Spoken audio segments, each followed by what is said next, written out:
দোকানে তুই থাকিস বসে বাচ্চাটা ছেলেটা কাঁদছে দিদা দিদা করছে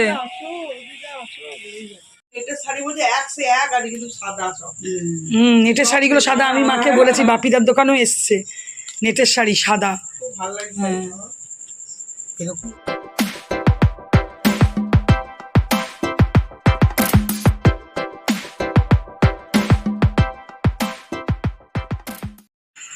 আমি যখন এডিটিং করছি তখন বাইরে বেশ বৃষ্টি পড়ছে তোমরা বৃষ্টির আওয়াজ পাবে যাই হোক আজকে বুধবার সকালটা শুরু করলাম চায়ের কাপ হাতে নিয়ে সারাদিন সকাল থেকে মানে এটাই হচ্ছে পারফেক্ট বর্ষাকাল কাল রাত থেকে শুরু হয়েছে কালকে দিন থেকেই দুপুর থেকে শুরু হয়েছে তোমাদেরকে শেয়ার করেও ছিলাম কন্টিনিউয়াস পড়ছে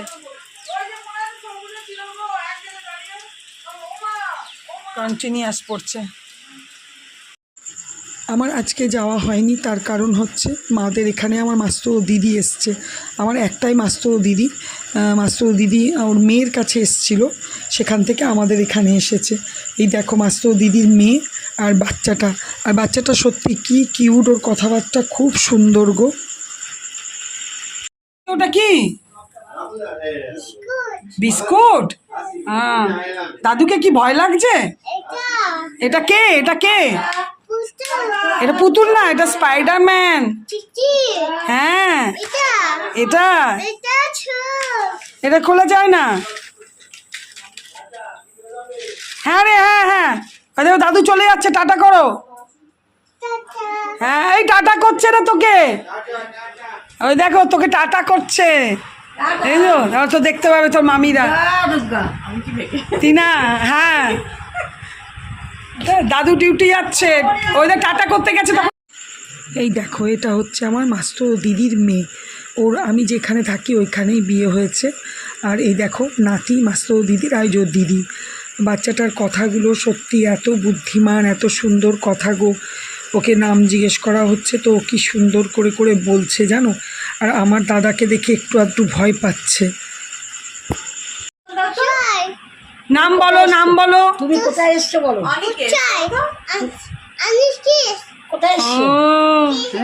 অনিকেত এই দেখো আমার লাড্ডু সোনা আমি কিন্তু পুজো করতেই ওদের সাথে কথা বলছিলাম পুজো বলতে আজকে পুরো পুজোটাই করে দিলাম কারণ বৌদি স্বাভাবিক ব্যস্ত হয়ে যাবে আর দেরিও হয়ে যাবে আমি প্রথমে সমস্ত কিছু করে গোপালকে প্রথমে একটা ভোগ দিলাম তারপর সমস্ত পুজো আর্চা করে এই দেখো কি সুন্দর লাগছে ফুল দিয়ে সাজিয়ে তারপর গোপালকে সেকেন্ড ভোগও দিয়ে দিলাম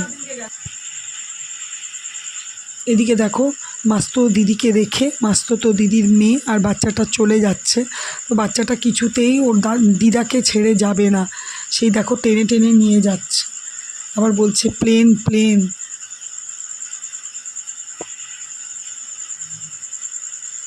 ওকেও অনেক করে থাকতে বলা হচ্ছে কিন্তু ও থাকবে না এই দেখো বেরিয়ে যাচ্ছে টোটো করেই যাচ্ছে এখানে মার্কেটে একটুখানি কাজ আছে দু একটা জিনিস নেবার আছে নিয়ে চলে যাবে তো বাচ্চাটা দেখো কিছুতেই যেতে চাইছে না মানে আমার মাস্তো দিদির নাম হচ্ছে মালাদিকে ছেড়ে মানে ওর দিদাকে ছেড়ে ও কিছুতেই যাবে না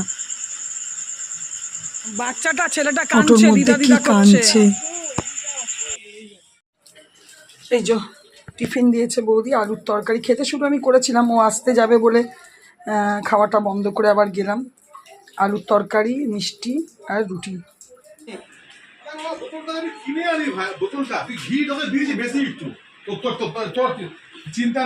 আমি তোমাকে ঘিয়ের জন্য বলিনি তো তোমার একটু ভিডিও করে নি তোমার নামে কেস করব পুলিশে যে তুমি কিভাবে আমাদেরকে ঠকাচ্ছ হ্যাঁ এই যে দাদা দেখছো এই দাদা আমাদের প্রত্যেক মাসে ঘি দিয়ে যান বাড়িতে এসে এই দাদার বাবাও আমাদেরকে কিন্তু ঘি দিতেন সেই পরম্পরা হিসাবে ছেলে এখন আমাদেরকে ঘি দিয়ে যায় good morning and welcome back to my channel Shubhamita lifestyle আর আমি শুভমিতা বলছি আশা করি তোমরা ভালো আছো আমি বিন্দাস আছি খুব ভালো আছি বৃষ্টি পড়ছে আমি তাও দাঁড়িয়ে আছি টিপ করে বৃষ্টি পড়েই যাচ্ছে মানে ওই যে বললাম পারফেক্ট বর্ষাকাল যাকে বলে তো মায়ের এখানে আছি কারণ বুঝতেই পেরেছো তোমরা যে আমার মাস্টার দিদি এসছে। আসলে মাস্টার দিদির মেয়ের বিয়ে হয়েছে আমি যে এলাকাতে থাকি, রূপনারায়ণপুর ডাবর মোড়ে, ওখানে এসছে মাস্টার দিদি। কদিনই হলো, তো মা আজকে খেতে বলেছে। আজকে আমি সকালে চলে যেতাম, তো মা স্বাভাবিক দিদি আসছে বলে মা বললো না আজকে আর যাস না, কালকে বৃহস্পতিবার আছে, কালকে সকালে অবশ্যই যাবি। কাল তো যাবোই, বৃহস্পতিবার আছে। যাই হোক চলো, দিনটা তো অনেক সকাল থেকেই শুরু করেছি। সকালবেলায় উঠেই বান্ধবী এসেছিলো, কাকলি ইউটিউবার কাকলি, ও তো আমাদের চিত্রানেই থাকে, কুকিং অ্যান্ড ব্লগিং উইথ কাকলি, ওই বান্ধবী এসেছিলো। কিছু কিছু জিনিস নিয়ে এসেছিলো, খুব মন ভরে গেছে একটা জিনিস দেখে। সেটা কি তোমাদেরকে অবশ্যই দেখাচ্ছি, যে আমার গোপালকে যে যতই যেভাবেই ইয়ে করুক না কেন, ও যে এত ভালোবেসে আমার গোপালকে একটা গিফট দিয়েছে মায়াপুর থেকে নিয়ে এসে, তো অবশ্যই তোমাদের সাথে শেয়ার করব। অবশ্যই খুব মন ভরে গেছে আজকে আমার। ঠিক আছে, চলো, দেশ বিদেশ তোমরা যে যেখান থেকে আমার ভিডিও দেখছো প্রত্যেককে জানাই অশেষ ধন্যবাদ। চলো তাহলে ভিডিওটাই তোমাদের সাথে শুরু করি। এতক্ষণ ধরে তো শুরু করেইছি, এবার তোমাদের সামনে হ্যাঁ অল্প কিছু রান্না হবে। আমার চান, পুজো, টিফিন খাওয়া সবই তোমাদেরকে দেখিয়েছি, সবই হয়ে গেছে। চলো তাহলে, ঘি আলা এসেছিলো না, আমার মা বলো দাদা বলো যেই বলো, প্রত্যেক মাসে এরা ভালো ঘি দেয়, 250 করে ঘি দেয় খাওয়ার জন্য। আর আমি একটু সবসময় বেশি নিই, লক্ষ্মীবারে একটু ঘিয়ের প্রদীপ জ্বালাই, বা গোপালকে মশা নাকি, বা গোপালকে যদি কখনো কিছু করে দিই সেই জন্য আমি একটু বেশি করে একটু নিই, সেটাও নিলাম। চলো, বৃষ্টি যতই হোক গরমকালে একটু গরম তো একটু লাগবেই। ঠিক আছে, চলো দেখি কি রান্না হবে, তোমাদেরকে অবশ্যই শেয়ার করবো। চলো, এখানে একটু বড় করে ডুমো ডুমো করে আলু কেটে নিয়ে দিয়েছে বৌদি। এখানে বাঁধাকপি দেখো কাটা আছে, বাঁধাকপিটা একটু সিটিও দেয়া আছে। আদা দিয়ে ফুললি নিরামিষভাবে আজকে বাঁধাকপির তরকারি হবে। আমি কোনো রেসিপি তোমাদেরকে আজকে শেয়ার করব না, খালি একটু জাস্ট দেখিয়ে দিচ্ছি। বাঁধাকপিটা করব একটু ভালো করে করব, কারণ এই সময় বাঁধাকপির বুঝতেই পারছো এটা কিন্তু কাশ্মীরি নয়, ঝাল লঙ্কা অল্প করে দিলাম। এই দেখো সমস্ত মশলা টশলা দিয়ে আমি বাঁধাকপির আলুটা কষানো হয়ে গেছে। এবার আমি যথারীতি বাঁধাকপিটা দিয়ে দেবো। হ্যাঁ, একটু কষিয়ে কষিয়ে করব, কারণ ওই যে বললাম অড টাইমে বাঁধাকপি তো, যদি একটু গন্ধ টন্ধ থাকে তাহলে একটু ভালো করে কষালেই হয়ে যাবে। এখানে দেখো তারপর করব মাছের কালিয়া, টমেটো, পেঁয়াজ, রসুন, আদা বাটা দিয়ে যেরকম করে নর্মাল কালিয়া হয় বেশ তেল কারি কারি করব। এদিকে ঝিঙে আলু পোস্ত দুটো কড়াইয়ে করছি, কারণ আজকে বুঝতেই পারছো গল্প গুজব করতে করতে অনেক দেরি হয়ে গেছে। এখানে বৌদি পোস্ত বেটেও দিয়েছে, আর এখানে এই দেখো আমার বাঁধাকপির তরকারিটা খুব সুন্দর করে হয়ে গেছে। আমি ঘি আর গরম মশলাও দিয়েছি। এখানে দেখো বেশ লাল লাল করে মাছের কালিয়ার মশলাটাও কষা হয়ে গেছে। এবার আমি অল্প করে জল দিয়ে মাছটা দিয়ে দেবো। এদিকে পোস্তটাও খুব ভালো সেদ্ধ হয়ে গেছে, পোস্তটাও দিয়ে দেবো। ব্যাস আমার এই দেখো পোস্ত রেডি মোটামুটি হয়ে গেছে। একটু তেল তো উপর থেকে ছড়াইয়ে দেবো। আর আমার যেটুকু রান্না যা করবার রান্নাও কমপ্লিট হয়ে গেছে। এই দেখো এখানে আমি আর মাস্তো দিদি খাচ্ছি, মা খাচ্ছে ওইখানে, মা তো নিচে বসতে পারে না, আর দাদা খাচ্ছে ডাইনিং টেবিলে, আর আমি বৌদি আর মাস্তো দিদি এইখানে নিচে বসেছি খেতে। তো গল্প করতে করতে খাচ্ছি, ভালোই লাগছে বেশ গল্প করে করে খেতে। তারপর দেখো বৌদি আবার দিয়েছে একটুখানি গুড়াম দই, সেটাও খেলাম। গুড ইভিনিং, সন্ধেবেল হয়ে গেছে। এখানে দেখো এই যে শাড়িটা দেখছো এটা লিলেনের, কি সুন্দর শাড়িটা, খুবই ভালো। এটা আমার দাদা গিয়ে নিয়ে এলো, কে বাজার এখন যাবে, ওই যে মাস্তো দিদি এসছে, মাস্তো দিদিকে দেবার জন্য। মা আমাকে বাজার যেতে বারবার বলছিল, কিন্তু সত্যি কথা আমার যাওয়া হয়ে ওঠেনি। তারপরে দেখো আমি কেন যেতে পারলাম না, আরও একটু পোলাও করে দেবো মাস্তো দিদি খাবার জন্য, সেজন্য চালটাকে ধুয়ে একটু দেখো ফ্যানের হাওয়াতে দিয়েছি। কিভাবে কি করছি রেসিপি আজকে বলেছি কোনো কিছুই শেয়ার করব না, ভিডিও খুব বড় হয়ে যাবে। এখানে আদা, হলুদ আর ঘি দিয়ে আমি চালটাকে অনেকক্ষণ ধরে মাখিয়ে রেখে দিই, তারপর নর্মাল যেভাবে পোলাও হয় সেইভাবেই এই দেখো পোলাও আমার রেডি হয়ে গেছে।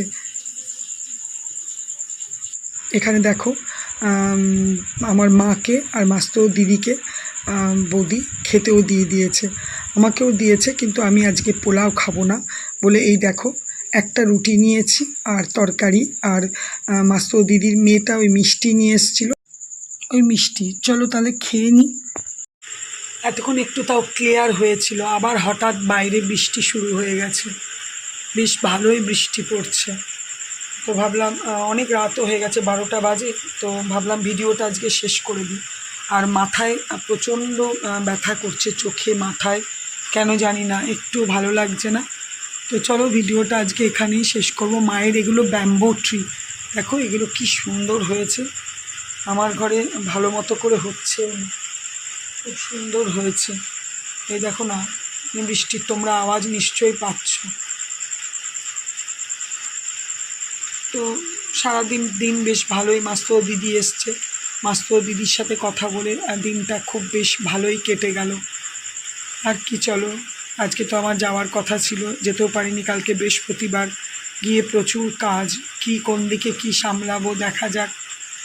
আর আমি তো দেখলামই পোলাও খাইনি, আমি বললাম রেখে দাও, কালকে খাবো, কেন কালকে বৃহস্পতিবার, আমার নিরামিষ আছে, আর দুটোই ফুললি নিরামিষ, সেজন্য আমি বললাম আমারটা রেখে দাও, আমি নিয়ে যাব, ওখানে গিয়ে খেয়ে নেব।